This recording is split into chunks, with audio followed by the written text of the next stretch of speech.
My name is Huma Ghosh. I'm a professor at the Department of Women's Studies at San Diego State University. Just to talk about my academic background, I grew up in India. I didn't come to the US till the age of 25 as a PhD student. So I did all of my high school, my undergraduate, and my master's in India.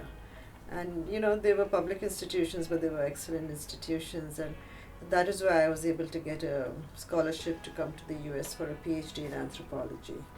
And then I continued here, and I came with the idea of going back after my degree, but the way my life worked out is I'm still here. Almost, 30 years later.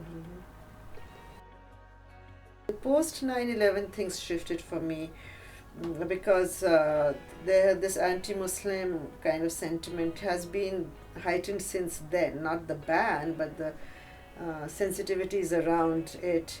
So I've been engaged in trying to, straddle the two worlds, because even though I'm Muslim by origin, not necessarily by faith, I would like to consider myself secular person. So that was interesting, being called upon to represent Muslims post 9/11. But the last few weeks only, it seems like a long time because I'm so exhausted by it.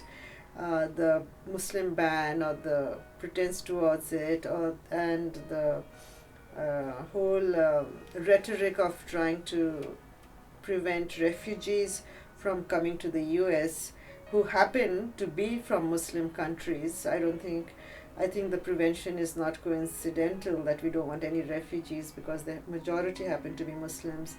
It's being proclaimed, by Trump. So it's complicating a lot of my work, my academics, my teaching, because it's creating a lot of conflict in my mind about how to go about it, how people are perceiving me also now, I am learning that one's identity is not what one wants it to be, but it is how others perceive you. So it's a rough period for me personally and professionally, and because I'm also conducting a class, this is the second semester, with the SDSU students, where they go out to El Cajon, to refugee organizations. It's much more complex this semester than it was last semester. And even my students' reaction to things going on in refugee organizations is very different because they've suddenly been alerted to the executive orders that exist now. And so it's going to be a trying but interesting time, I think, for us. Yeah. I want to say that I feel very fortunate to have had a background in India and a family background, academic background, that has positioned me today in terms of who I am, what I write about, what I teach. I would say I feel that I'm one of the lucky few people who can have a career, make a career out of one's passion and one's interest in teaching and interacting with young people. And one hopes that one is influential at some level.